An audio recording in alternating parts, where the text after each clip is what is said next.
नमस्कार दोस्तों, कहानियों की श्रृंखला में आज सुनेंगे मालती जोशी जी की कहानी आवारा बादल। लेकिन उससे पहले मेरा आपसे विनम्र अनुरोध है कि अगर मेरे द्वारा सुनाई हुई कहानियाँ आपको अच्छी लगती हैं तो मेरे चैनल को सब्सक्राइब ज़रूर करें, लाइक करें और अपने दोस्तों और परिचितों में शेयर भी करें। बेल आइकन दबाना बिल्कुल भी ना भूलें। आज सुनिए आवारा बादल। आई, गोविंदा आला रे। वह दरवाजे में जाकर खड़ा ही हुआ था कि शालू जोर से चिल्लाई, जैसे गोविंदा नहीं कोई डाकू आ गया हो। देश पांडे काकी शायद कपड़े धो रही थी। गीली कमीज निचोड़ते हुए ही बाहर आ गई और रूखे स्वर में पूछा, क्या है रे गोविंद? अविनाश को भेज दीजिए। अभी तो चला गया। कहाँ? स्कूल। इतनी जल्दी कैसे चला गया? अब मेरे को क्या मालूम, जल्दी आने को बोला होगा। लेकिन गोविंद जिरह करने को था कि ऊपर से कपूर आंटी चिल्लाई, आप भी बहन जी सुबह सुबह किसके मुंह लग रही हैं? मोटी अम्मा। गोविंद बुदबुदाया और दांत पीस लिए। इस नाटक के बाद वहां पल भर भी खड़े रहने का मन नहीं हुआ, जरूरत भी नहीं थी। कॉलोनी की बाहर वाली सड़क पर पहुंचा ही था कि पीछे से आवाज आई, गोविंद, गोविंद भैया। उसने मुड़कर देखा, अविनाश दौड़ा चला आ रहा था। वह रुक गया। कहाँ से आ रहे हो? घर से, उसने हाँफते हुए जवाब दिया। तो तुम घर पर ही थे? हाँ, आई के डर से बोला नहीं था। गोविंद चुप हो गया। अब तो उसे आदत सी हो गई है। न इन बातों का बुरा लगता है न गुस्सा आता है। उसे मालूम है कि मोहल्ले की सभी मम्मियां अपने छौनों को उसकी छाया से बचाकर रखना चाहती हैं, पर वह यह भी जानता है कि माएं चाहे कुछ भी कहें, लड़कों में उसकी एक धाक है। पता नहीं वे उससे डरते हैं या प्यार करते हैं, पर हाँ, उसका अपमान कोई नहीं करता। सब उसकी कृपा दृष्टि चाहते हैं। तभी तो वह उनकी मम्मियों की पिन की परवाह नहीं करता। कई बार तो बच्चों की मम्मियां भी उसकी कृपाकांक्षी बन जाती हैं। अभी 2 साल पहले तक कपूर आंटी कितना मस्का लगाया करती थी, बेटे जरा संतोष का ध्यान रखना। पर पिछले वर्ष संतोष को पिलानी में एडमिशन मिल गया और बस उसकी जरूरत खत्म हो गई। वह भी अब गोविंद को आवारा कहने वालों में शामिल हो गई हैं। चल जरा पप्पू के यहां होते हुए चलते हैं। क्यों? अरे बाबा, उसने कहा था तुम नहीं आओगे तो मां भेजेगी नहीं। पप्पू यानी कि प्रवीण मेहता, गोरा चिट्टा नाजुक सा शर्मीला सा लड़का। इसी साल वे नागपुर से ट्रांसफर होकर आए हैं। प्रवीण इकलौता लड़का है। आंटी उसे जरा भी आंखों से ओझल नहीं करना चाहती। बड़ी मजबूरी में स्कूल भेजती हैं। इसीलिए इस घर में गोविंद की बड़ी आवभगत होती है। प्रवीण एक तरह से गोविंद की कस्टडी में ही स्कूल जाता आता है। माँ बाप के इस अत्यधिक लाड़ प्यार के कारण ही स्कूल में उसे पप्पू नाम मिला हुआ है, जिसे बेचारा चुपचाप झेलता रहता है। वहां जाकर देखा, ऐसी तैयारी हो रही थी जैसे 10-20 दिन के लिए बाहर जाना हो। वाटर बॉटल, गिलास, नैपकिन, साबुन, पिपरमेंट की गोलियां, सैरिडॉन बाम पल पल पर आंटी को याद आ रहा था और वे सामान का अंबार लगाए जा रही थी। पूरा हैंड बैग भर गया था। दोस्तों को देखते ही प्रवीण ने राहत की सांस ली और एकदम उठ खड़ा हुआ। अब रेवा दो बा। इसके उत्तर में मेहता आंटी ने स्टील का एक भारी भरकम टिफिन कैरियर सामने लाकर रख दिया। यह क्या? तीनों ने एक साथ पूछा। नाश्ता? लेकिन आंटी, गोविंद बोला, खाने का इंतजाम स्कूल वालों की तरफ से ही है। वहीं पर दाल बाटी बनेगी। हम लोगों से 5-5 रुपए इसी के लिए तो लिए गए हैं। अरे बाबा, खाना तो 2 बजे से पहले नहीं मिलने का। तब तक पेट में डालने के वास्ते कुछ होना मांगता कि नहीं? इतना? प्रवीण ने याचना भरी दृष्टि से गोविंद को देखा।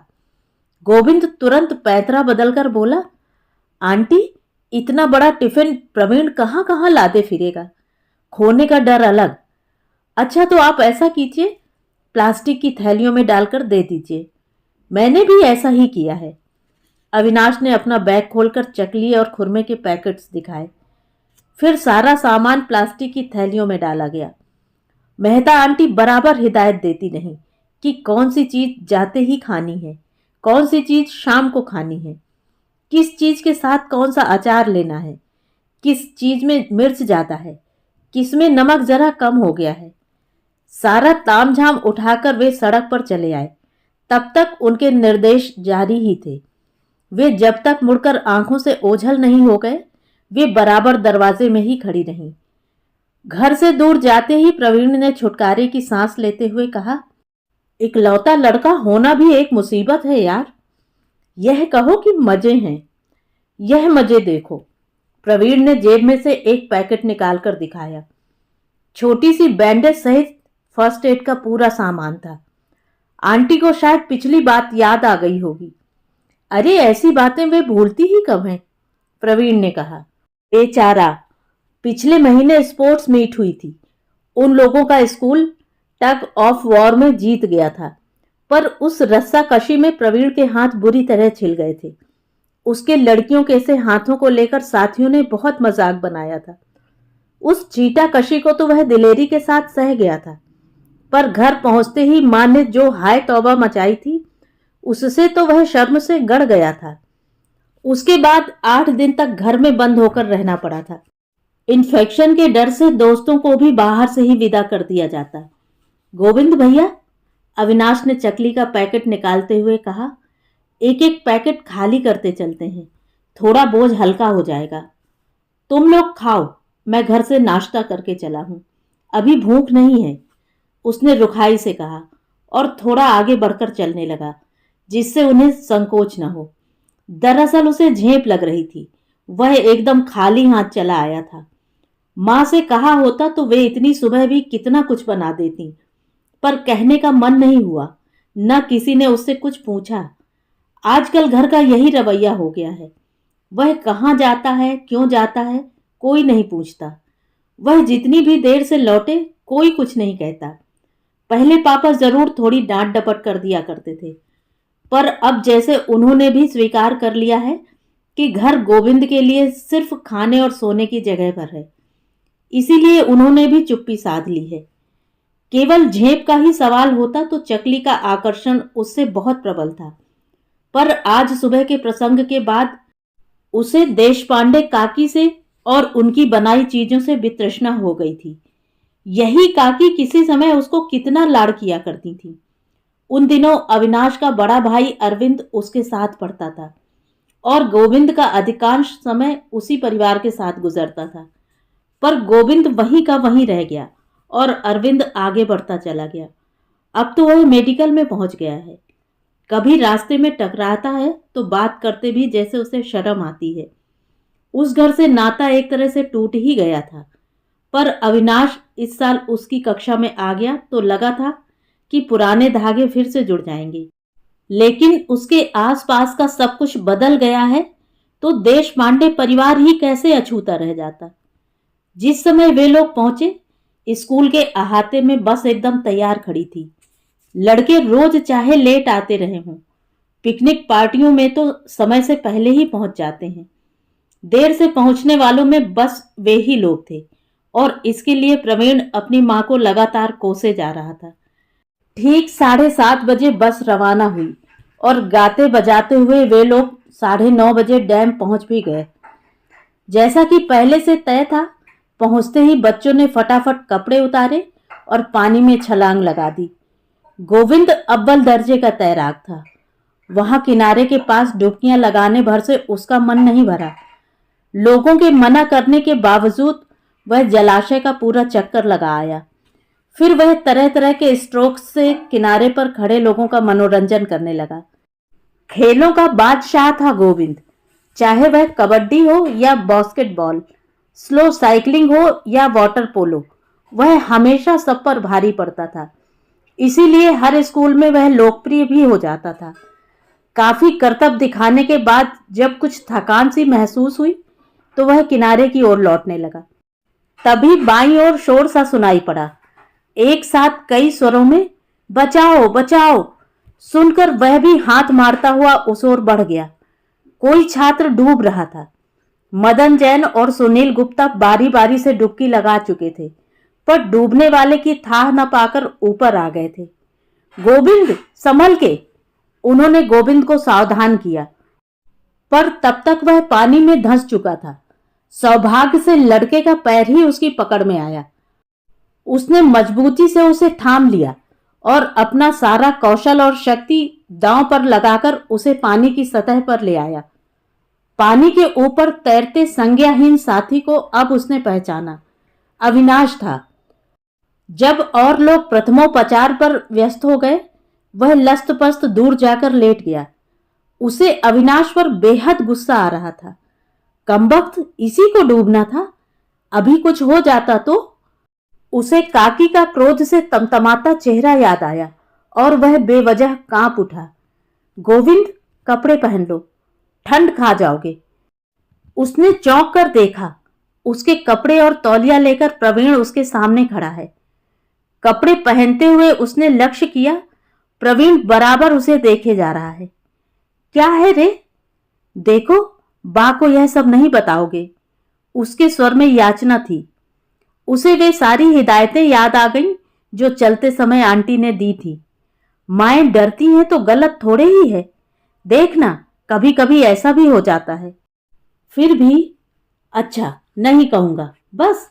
उसने प्रवीण की पीठ थपथपा दी। वह आश्वस्त हो गया। पिकनिक का सारा मूड हवा हो गया था। फिर भी जो खाना बन गया था उसके साथ न्याय तो करना ही था। तब यह हुआ कि अविनाश को शहर भेज दिया जाए ताकि उसका इलाज ठीक से हो सके। डाक बंगले में रुके हुए अफसर महोदय ने सहृदयता का परिचय दिया और अपनी जीप मैं ड्राइवर के साथ दे दी। 2 टीचर्स, गोविंद और एक और छात्र मरीज को गोद में लेकर पीछे की तरफ बैठ गए। जीप शहर की ओर दौड़ने लगी। घटना से सभी लोग इतने स्तब्ध थे कि पूरे रास्ते कोई कुछ नहीं बोला। अभी 4 घंटे पहले इसी रास्ते से वे लोग कैसी मस्ती के आलम से गुजरे थे, और अब शहर की सीमा में प्रवेश करते ही गोविंद ने कहा, पहले इसके घर खबर कर देते हैं सर, वे लोग भी अस्पताल चले चलते। बात सबको जच गई। बतौर गाइड गोविंद सामने वाली सीट पर जाकर बैठ गया। कुछ ही मिनटों में गाड़ी देश पांडे साहब के घर के सामने खड़ी थी। हॉर्न सुनते ही काकी दौड़ी आई। जैसे ही गोविंद ने उन्हें सारी बात बताई, वो एकदम चीख पड़ी। मैं पहले ही कहती थी गोविंद के साथ मत जा, बोलती थी, पर उसको तो यही दोस्त मिला है पूरे स्कूल में। बहन जी, पाटिल सर पता नहीं कब उतर आए थे। गंभीर स्वर में बोले, आपका लड़का बीमार है, पीछे गाड़ी में लेटा है। आप चाहें तो हमारे साथ अस्पताल चलिए। और एक बात याद रखिए, आज गोविंद नहीं होता तो आपका लड़का घर वापस नहीं आता। काकी एकदम आवाक देखती रह गईं। उनकी आंखें छलछला आईं। इसके बाद जो नाटक होता वह गोविंद के बर्दाश्त से बाहर था। सर, उसने कहा, मैं बहुत थक गया हूं, घर जाऊंगा। और उनकी अनुमति की राह देखे बिना वह घर की ओर मुड़ गया। घर एकदम सुनसान था। रविवार की दोपहर तो पापा ने दासगुप्ता अंकल और शतरंज के नाम कर रखी है। उनके घर पर रहने का सवाल ही नहीं उठता। लगता है सीमा भी पड़ोस में टीवी देखने निकल गई। मिलिंद भी कहीं क्रिकेट खेलने निकल गया होगा। रविवार को उनकी टीम अड़ोस पड़ोस की टीमों से मैच खेलती है और 50-55 पर आउट होकर लौटती है। उड़ के दरवाजे को ठेल कर भीतर गया तो सामने की दीवार घड़ी पर नजर पड़ गई। 1:30 बज रहा था। उसे याद आया कि 1 कप चाय के सिवा उसने सुबह से कुछ नहीं लिया है और भूख से उसकी आंखें कुलबुला रही हैं। वह उसी तरह जूते बजाता हुआ रसोई के दरवाजे पर जा खड़ा हुआ। मां आंगन में धूप सेंकती हुई किसी का स्वेटर बुन रही थी। आहट सुनकर भीतर आ गईं। एक बार उन्होंने उसके धूल सने जूते देखे, गर्द भरे कपड़े और बिखरे बालों पर एक नजर डाली, फिर चुपचाप दरवाजा खोलकर किचन में चली गईं। गैस जलाकर खाना गर्म किया और थाली लगाकर मेज पर रख दी। जब तक वह खाता रहा, वह बुनाई लिए पास ही कुर्सी पर बैठी रही। मांगने से पहले ही हर चीज उसकी थाली में पहुंचती रही। भूख का पहला आवेग समाप्त होते ही वह कचर कचर खाता रहा, पर बाद में कमरे के उस निस्तब्ध वातावरण में उसे अपनी ही आवाज बड़ी भोंडी मालूम हुई। उसे याद आया, मां को इस तरह आवाज करते हुए खाना जरा भी नहीं भाता। शुरू शुरू में तो वे गोविंद को हमेशा टोक दिया करती थी। उस समय दादी यदि कहीं आसपास होती तो दहाड़ उठती, अब बच्चे को खा भी लेने दो मेम साहब, कायदे कानून बाद में सिखाना। मां बेचारी कट कर रह जाती। मां, हमें भी भूख लगी है, हमें भी खाना दो। सीमा और मिलिंद पता नहीं कहां से दौड़ते हुए एक साथ घर में दाखिल हुए। अरे अरे, पहले जरा हाथ पांव धो लो, बाहर से आ रहे हो ना, मां ने डपटा। बच्चे उसी तरह शोर मचाते हुए बाथरूम में घुस गए। गोविंद ने एक नजर चुपके से अपने जूतों पर डाली। एक बारगी उसे ग्लानि हो आई, पर दूसरे ही पल उसका विद्रोही मन फन निकालकर खड़ा हो गया। अपने बच्चों को कैसी तहजीब सिखाई जा रही है। तीसरा कोई उजड है तो हुआ करे। उसकी भूख जैसे एकदम गायब हो गई। थाली में आधी रोटी छोड़कर वह उठ गया। हाथ धोते हुए सुना, मिलिंद कह रहा था, भैया रोटी छोड़कर उठे हैं, उन्हें डांटिए ना। भैया बड़े हैं, उनकी बराबरी नहीं करते, मां ने हंसकर कहा। हमें क्यों डांटेंगी?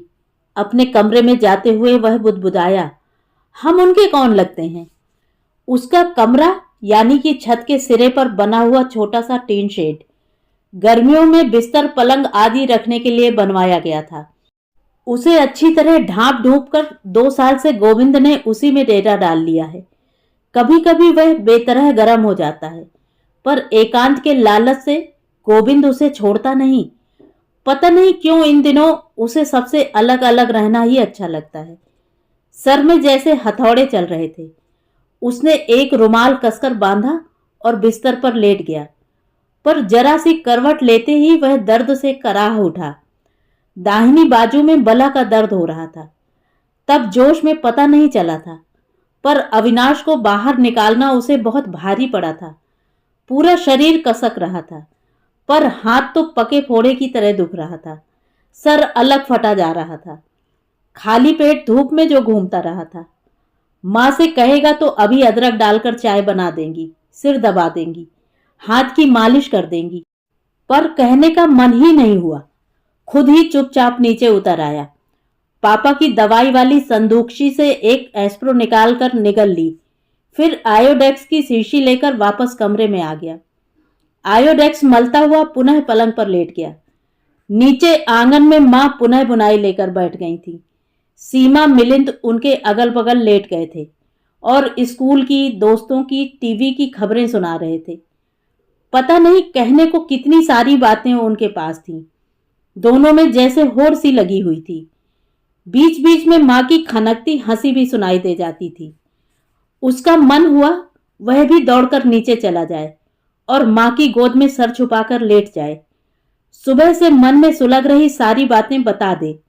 देश पांडे काकी और कपूर आंटी की शिकायत कर दे। मां शांति से सुन भी लेंगी तो मन का बोझ हल्का हो जाएगा। उसकी दुखती बाह को मां छू देंगी तो दर्द भाग जाएगा। लेकिन इसके लिए उसे मां के पास जाना पड़ेगा। वे खुद उसके पास नहीं आएंगी।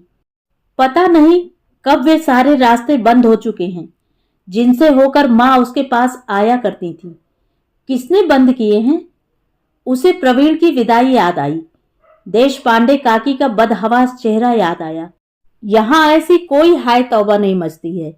जब जहां जी चाहे चले जाओ, जब मर्जी हो लौट आओ, कोई कुछ नहीं कहेगा।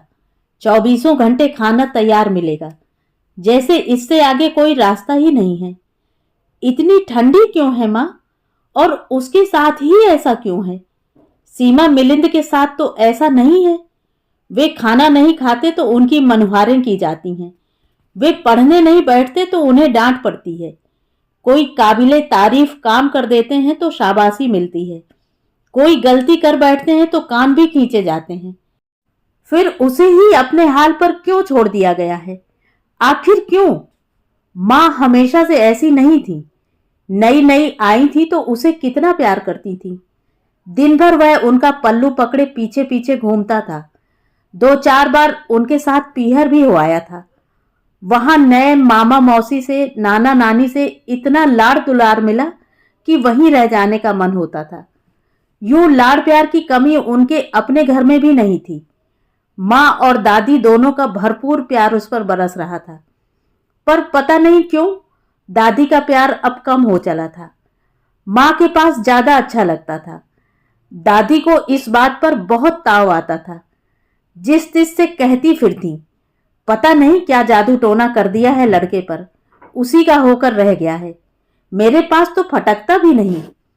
पास पड़ोसने हंसकर कहती, अच्छा तो है माँ जी, अब आपकी उम्र कोई बच्चे पालने की रह गई है। आप तो अब निश्चिंत होकर भजन पूजन कीजिए। अरे काहे की निश्चिंती बिन्नी, दादी कहती, 4 दिन की चांदनी है बस। गोविंद खुद बड़ा पसोपेश में रहता। उसकी नन्ही सी जान हमेशा सांसत में रहती। दादी को नाराज करने का मन नहीं होता, पर मां का आकर्षण भी प्रबल था। जीवन में पहली बार इस मधुर महत्व का स्वाद पाया था। उसका मोह छूटता नहीं था। मां और दादी दोनों ही उस पर जान छिड़कती थी, पर दोनों में एक बुनियादी फर्क था। दादी का प्यार एकदम मुक्त निर्द्वंद था, जबकि मां थोड़ा सा अनुशासन चाहती थी। दादी तो सुबह बिस्तर में ही लड्डू या हलवे की कटोरी पकड़ा देती थी। चाय तो जितनी बार घर में बनती उसे मिलती ही थी।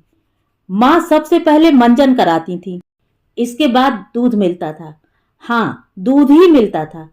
उसकी चाय की आदत उन्होंने बड़ी तरकीब से छुड़ा दी थी। कभी काला भुस हो जाने का डर दिखाया था, कभी महावीर जैसा बलवान बनने का लालच दिया था। उसने अपने आप चाय छोड़ दी थी और दोनों वक्त दूध पीने लगा था। रात में माँ प्यारी प्यारी कहानियां सुनाती थी, पर उनके लिए दिन में थोड़ी देर स्लेट लेकर बैठना होता था। उसके साथ वाले लड़के स्कूल जाने लगे थे। माँ का बस चलता तो उसे भी भेज देती, पर हाई कमान की मर्जी के आगे बेबस थी। दादी अभी से दुधमुहे बच्चे को जेल खाने में नहीं ठूंसना चाहती थी। माँ के आने से पहले वह घर में कम ही टिकता था। दादी के साथ मंदिरों की सैर करता था या महेश के साथ खेलने के लिए बुआ के यहां निकल जाता। अक्सर वह रोज ही शाम को रामू के कंधे पर चढ़कर बस अड्डे का चक्कर लगा आता था। जब भी बाजार जाता, दादी ₹1-2 पकड़ा देती थी। माँ के आने के बाद भी रामू के साथ घूमना बदस्तूर जारी रहा, पर दादी अगर घर पर नहीं होती तो उसे खाली हाथ ही जाना पड़ता। दादी को पता चलता तो बहुत खफा हो जाती। उनके सामने जब भी घूमने निकलता, वे पूछती, पैसा टका कछु दे है महतारी ने कि ऐसे ही चले हो? फिर अपने बटुए से रुपया निकाल कर पकड़ाती और सबको सुनाकर कहती, अरे छोटे लोगों के मोड़ा मोड़ी भी चवन्नी अठन्नी लेकर निकले हैं, और यहां देखो किसी चीज पर लड़के का मन आ जाए तो। पर कई बार ऐसा होता कि लड़के का मन किसी चीज पर आता ही नहीं। दादी का रुपया वैसे ही वापस आ जाता। बाजार में भिन भिन करती मक्खियां, खोमचे वालों के गंदे हाथ, सड़क से उड़ती धूल, बीड़ी सिगरेट का धुआं, ये सारी चीजें जैसे गोविंद ने पहली बार लक्ष्य की थी। दादी बेहद नाराज होती। मेम साहब लड़के को एकदम अंग्रेज बनाए दे रही हैं। 2 घड़ी मन बहला आता था बेचारा, अब वह भी छूट गया। इन सब चीजों के छूट जाने का गोविंद को जरा भी मलाल नहीं था। उनसे अच्छी चीजें रोज घर में बन रही थी, पर दादी को जैसे विश्वास ही नहीं होता था। वह भी सर्दियों की एक ऐसी ही गुनगुनी दोपहर थी। इसी आंगन में दादी अपने बड़े से पलंग पर लेटी थी और श्यामा खवासन उनके पैरों में नारायण तेल की मालिश कर रही थी। उसकी तीखी गंध से घबराकर मां ने अपनी कुर्सी दूर चमेली के नीचे लगा ली थी। वहीं बैठकर वे गोविंद के लिए 3 रंगों वाला स्वेटर बुन रही थी। दादी का यह पलंग गोविंद को बड़ा प्रिय था। इस पर बस का खेल बहुत अच्छा जमता था। रामू के साथ रोज बस अड्डे की सैर करके वह इस हुनर में पारंगत हो गया था। उन दिनों बस ड्राइवर उसकी कल्पना का सबसे अच्छा आदर्श पुरुष हुआ करता था। जब भी कोई पूछता, गोविंद बड़े होकर क्या करोगे, वह झट से जवाब देता, बस चलाऊंगा। तब पता नहीं था कि वह अपने मुंह से अपनी ही भविष्यवाणी कर रहा है। दादी उसकी परमानेंट पैसेंजर थी। कभी माँ और कभी महरी को भी वह जबरदस्ती अपनी गाड़ी में बिठा लेता था, पर श्यामा उसे सबसे अच्छी लगती थी। आंखें मटकाकर ऐसी लच्छेदार बातें करती थी कि बस हमेशा उसे डिलेवर बाबू कहकर बुलाती, कभी नाम नहीं लेती। उस दिन भी श्यामा को देखकर वह मूड में आ गया था। पहले तो उसने मुसाफिरों को टिकट बांटे, फिर बचे हुए कागज की बीड़ी बनाकर कान पर रख ली। दादी और श्यामा उसकी अदा पर मुस्कुरा दी। इससे उसका उत्साह बढ़ गया। मां की नजर बचाकर उसने बीड़ी का एक भरपूर कश लिया। वे दोनों खिलखिलाकर हंस पड़ी। वह काल्पनिक धुएं के छल्ले बनाने लगा। वे हंस हंस कर लोटपोट हो गईं। शोर सुनकर मां ने आंख उठाकर देखा। उसने तुरंत बीड़ी फेंक दी और गाड़ी स्टार्ट करने लगा, पर गाड़ी किसी जिद्दी बच्चे की तरह अड़कर बैठ गई थी। किसी तरह स्टार्ट ही नहीं हो रही थी। साली तेरी! उसके मुंह से यह भारी भरकम गाली सुनकर श्यामा तो हंसी से दोहरी हो गई। हंसते हंसते दादी के गले में फंदा पड़ गया। उन्हें और खुश करने के लिए उसी वजन की एक और गाली निकालने जा रहा था कि तड़ाक, मेहंदी भरे हाथों का एक तमाचा उसके गाल पर पड़ा। यह सब कुछ इतना अप्रत्याशित था कि सबके सब आवाक रह गए। वह तो रोना ही भूल गया। पल भर को एक भीषण स्तब्धता छा गई, पर दूसरे ही क्षण दादी ज्वालामुखी की तरह फट पड़ी। डायन, मेरे लड़के पर हाथ उठाया तूने? कल की घर में आई अपने को राजरानी समझने लगी। समझ क्या रखा है?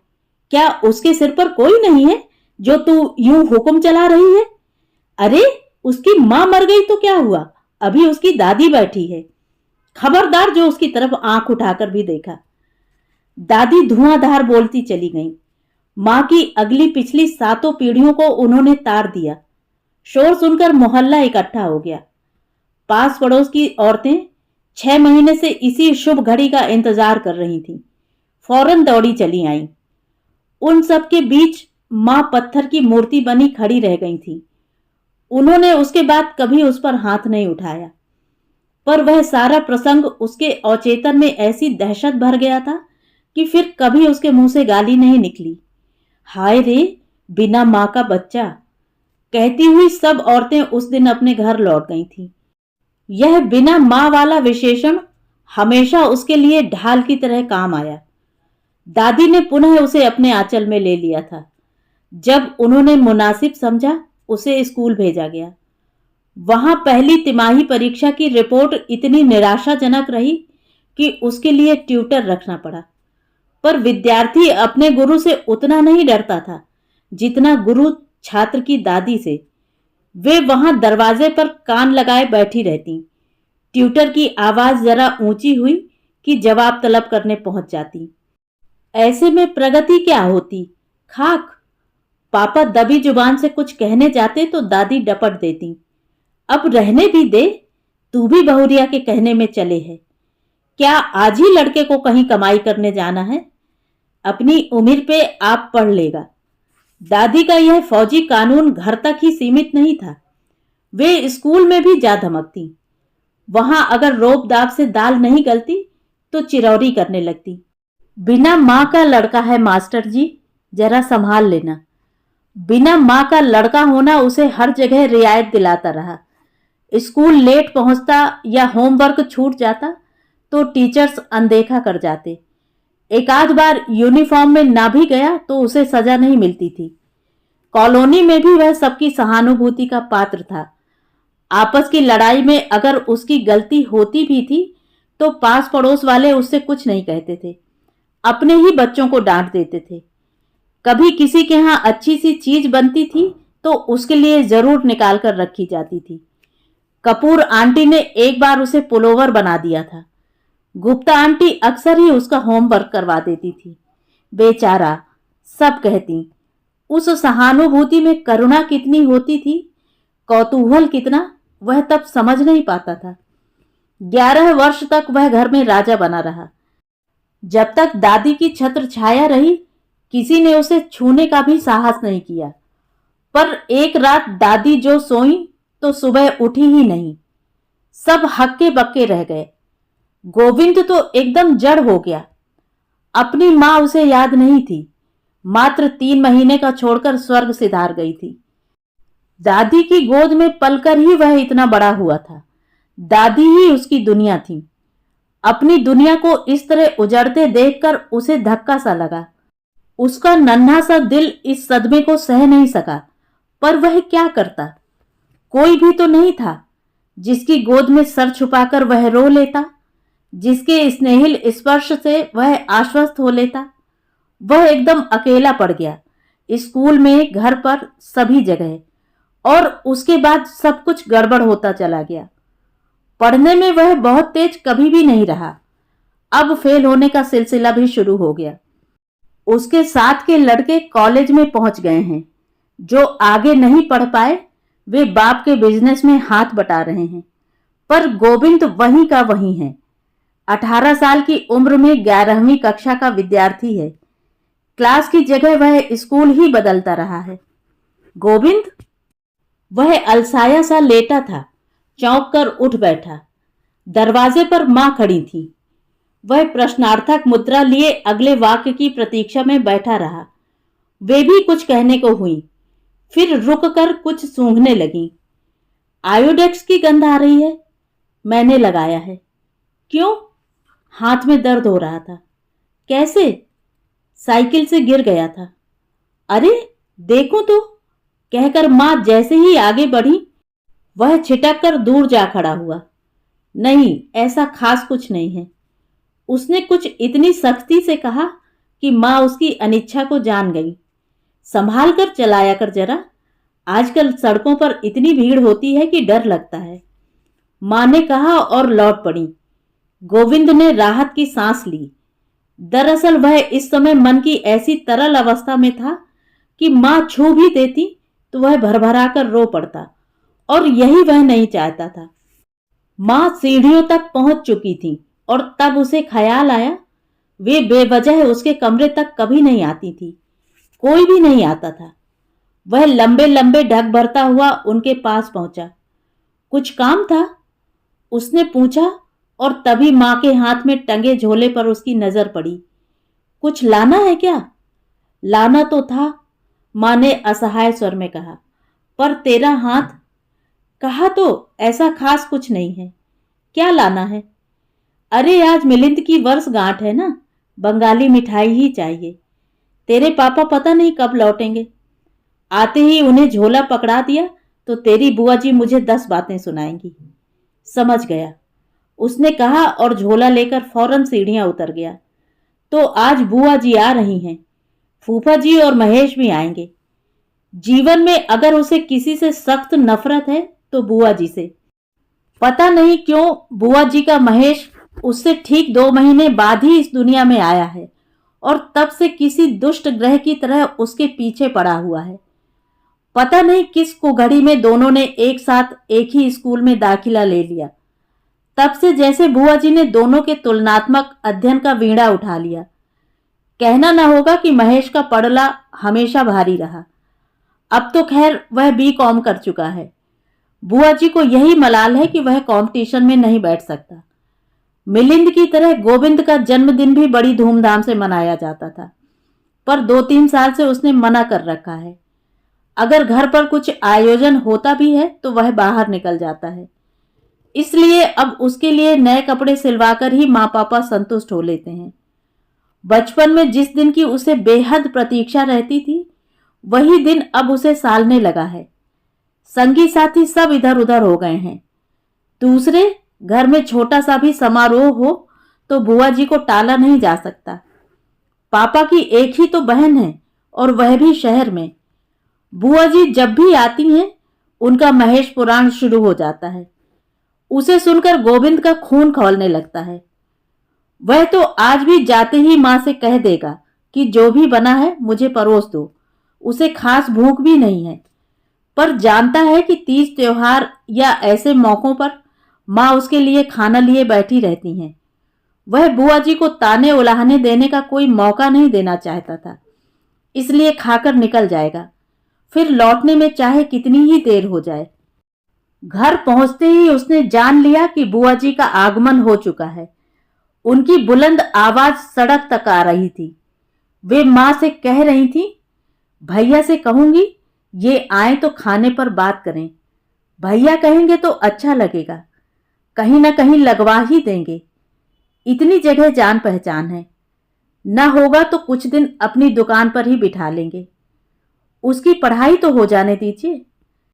अरे पढ़ता ही होता तो क्या बात थी, अब महेश को पढ़ा ही रहे हैं कि नहीं। पर ये 18 पार करके 19वीं में चल रहा है, अभी तक मैट्रिक से नहीं निकला। यूं ही पैसे बिगाड़ने से फायदा। तुम्हारे और भी बच्चे हैं कि नहीं? बस हो गई शुरू। गोविंद का मन हुआ कसकर उनका मुंह बंद कर दे। आवाज और लहजा एकदम दादी का पाया है। गरजती थी तो पूरे मोहल्ले को गुंजाकर रख देती थी, कलेजा छलनी करके रख देती।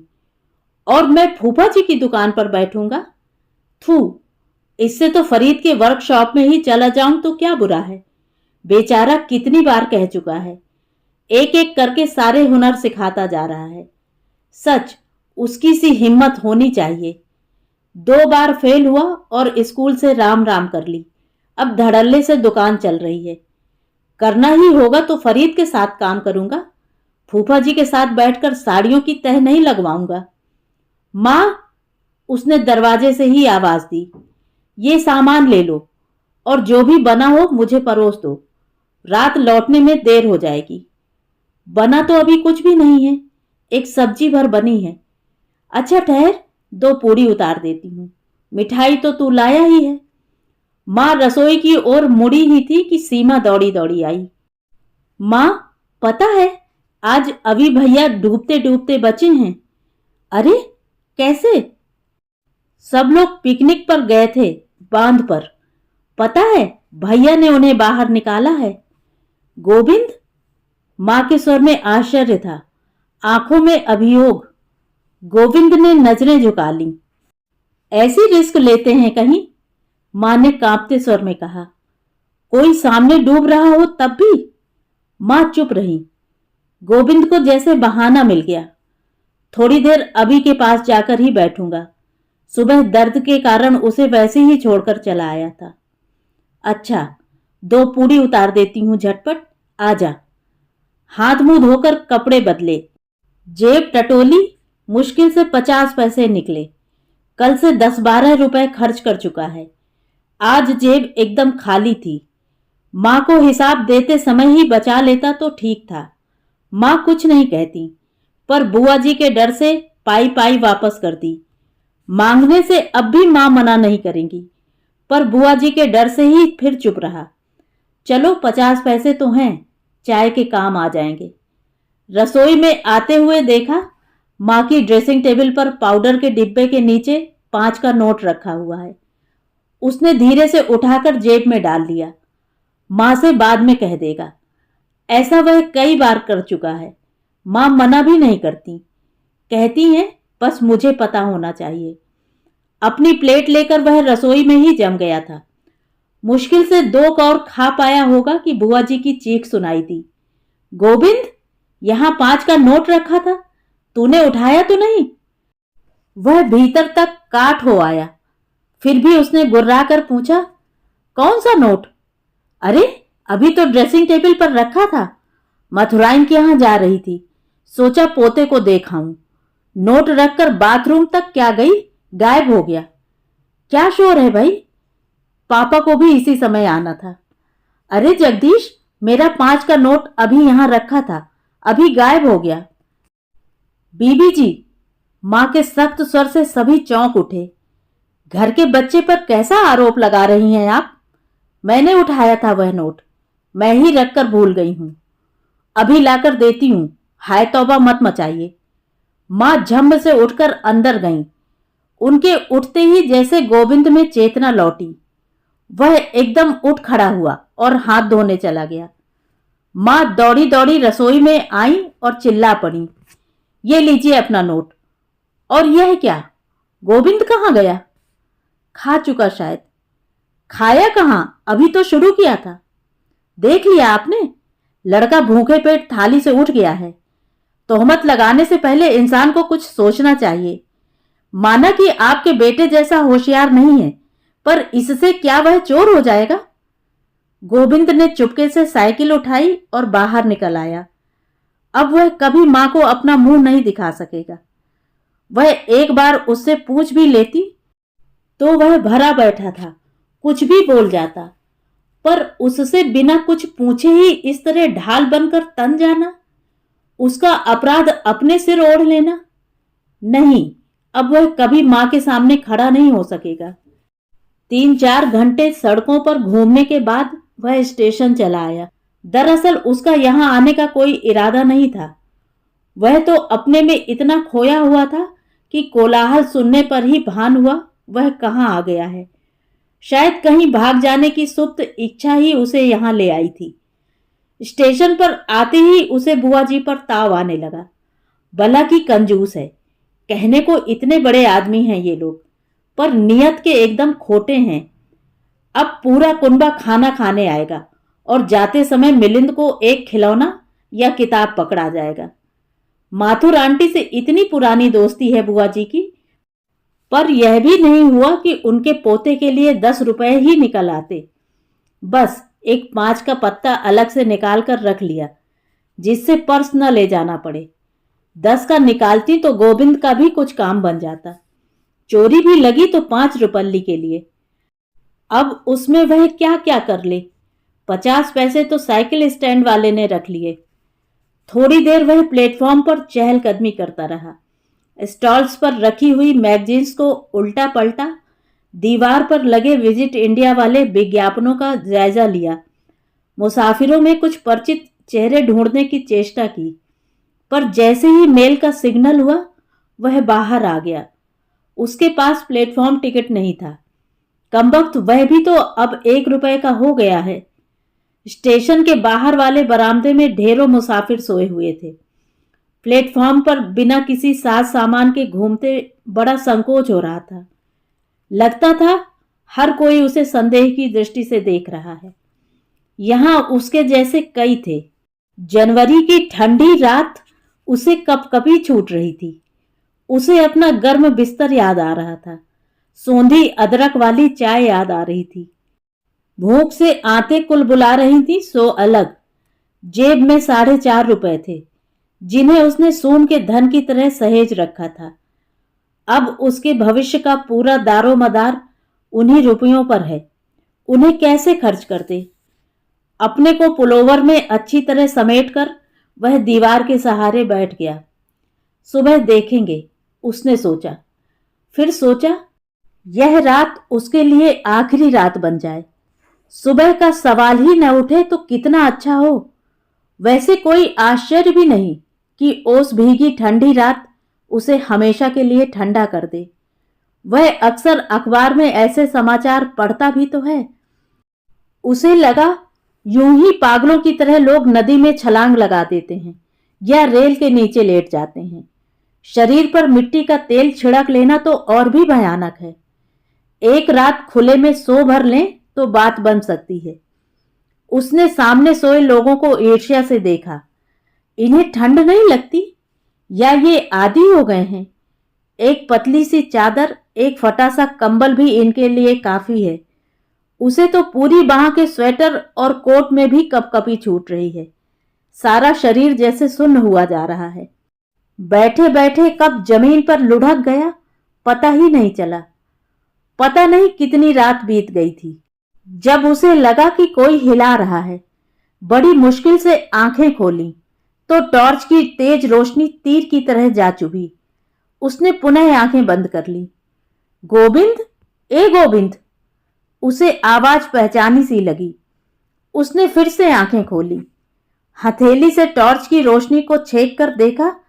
देश पांडे काका थे, साथ में कॉर्नर वाले गुप्ता अंकल भी। वाह भैये, अच्छा ठंड में मारा हमें। अब चल उठ। आप लोग यहां झक मार रहे हैं। चल उठ, घर चल। घर का नाम सुनते ही जैसे उसके दिमाग में बिजली कौंधी। तो वह स्टेशन पर पड़ा हुआ है, गरीब फटेहाल लोगों की तरह नंगे फर्श पर लेटा हुआ है। घर से भागा हुआ लड़का। बस उसकी यशोगाथा में यही एक कसर तो रह गई थी। कल को पूरी कॉलोनी में बात फैल जाएगी, देखने वालों की नजरों में हिकारत और बढ़ जाएगी। उपहास के लिए लोगों को एक और विषय मिल जाएगा। नहीं, अब वह घर कभी नहीं जा सकता। पर वे लोग जो उसे ढूंढते हुए यहां तक पहुंचे थे, कच्चे नहीं थे।